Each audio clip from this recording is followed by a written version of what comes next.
I'm Dominique and I'm from Belgium. I'm a pianist, a musician.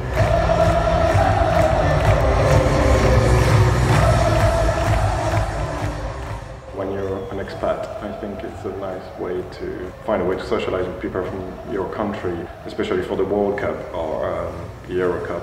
It's a really national sport, in a good way of nationalism. I think football is the main sport in Belgium. A lot of people watch football, they're supporting local team.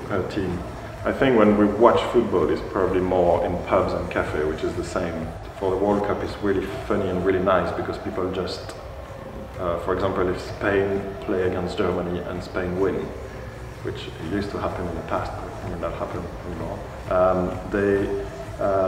the Spanish will go on the center and celebrate that, and it will be a nice atmosphere. Generally, it's really unusual that there is a big fight or hooligans and things like that. We don't have that. That's what I mean. That's the main difference. It's the big difference. But we don't really parade with our team, and we don't try to meet the member of the other team to to fight. It's something unusual. So it was a city in Belgium called Anderlecht, and I think, if I remember well, because I was young, another city called Liège. Just amazing because with all the crowd, you just, even if you see, if you don't have a really expensive ticket, you see the game, but it's quite far away, and you still just, you have all the energy and the adrenaline coming from the crowd. It's a bit like when you're in a pub and you're following a team with your friend, and the adrenaline starts to go up because it's the last minute of the game, and you said you just need one goal to win the game or whatever. So you're just there, you're watching the game. You're just like, oh my god, come on. And it's even, let's say that if you have that feeling in a pub, in a stadium with all the people, it's even 10,000 times stronger. What, 10 years ago or something? I think it was half finale or something. We nearly win against Brazil. I can't remember what happened exactly, but all I know is we score at the end and we're supposed to win the game, but the referee find a fault somewhere that appears to not be there. But because in football they don't use the same system as tennis, so they don't use the camera so they realize it's after the game that they realize there wasn't any fault. So we win the game, non-officially, but officially we lose the game, but we win the game. So it was like a kind of a double feeling. First we're really excited, and then after that we're really disappointed because we're supposed to win and go to final for the World Cup, which would have been a really good experience for Belgium. It's tricky because I have two favorite football clubs, Anderlecht and Standard de Liège. My dad is from Charleroi, so I think it's not even for that, but it's from that area, so I think it's just sentimental. And then Anderlecht is because it's from Brussels, and I'm born in Brussels.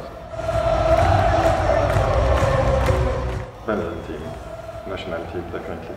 It's an image of your country, Even if Belgian people are not really proud of nationalist and proud, we don't have that in our culture, but we still, you still like when your country achieves something. So if you win the World Cup, for example, there's a million people who are watching that at the same time as you and seeing your country winning. I drink beer, I eat fries, because the national dish. I drink more beer than eating fries, but that's what you do. Ronaldinho, definitely. You can tell he was just playing for fun. You know what I mean? He was playing because he loved it. I mean, it's the case of all that people in that level. But some team, you can tell that they use the fault as their strategy to win a game, for example. Where Ronaldinho will never do that. He will always play. And you can see on his face, if somebody made a fault on him, he just don't care. He just stand up and carry on playing because he doesn't care. He just want to play. That's all he wants. And he always have that big smile when he play. Ronaldo. Well, I wanted to say, for the same reason as Ronaldinho, but actually he is a bit more, star than Ronaldinho used to be. Okay, so I think the best way is to choose, You know, because football is a bit of show as well. So Ronaldo is quite good for show. I don't know. It's really tricky. My life doesn't revolve around football, if you see what I mean. So, for example, if there is a game, a big game, even if it's Belgium playing, I will not stop everything just to go to watch the game. I will try to organize an evening with friends and things, but I will not. I mean, if I have other things to do, I have other things to do. No, when I watch, when I'm into it, I scream a lot. I'm quite alive. Yeah, I'm really into it. I remember a few times when I got to watch a game with my friends, and I used to go on a pub the next day. I couldn't speak because I was screaming so much that my voice was broken. So. Germany, because it's not really original, but yeah, Germany. I don't think Spain anymore. How far do you think they'd get in the World Cup? Quarter, finale, semi-final, maximum. I can see Belgium going to final and win the World Cup if we have to play against a big team like Germany. Since that team is composed by the people that are there now, really the amazing player, I just didn't see any game where you just say, oh my God, what a good team. I might be surprised because, you know, the Belgian team is it's a lot of young players. So, you know, maybe it's the year where they have more experience now. They start, you know, they're just going to shine, you know.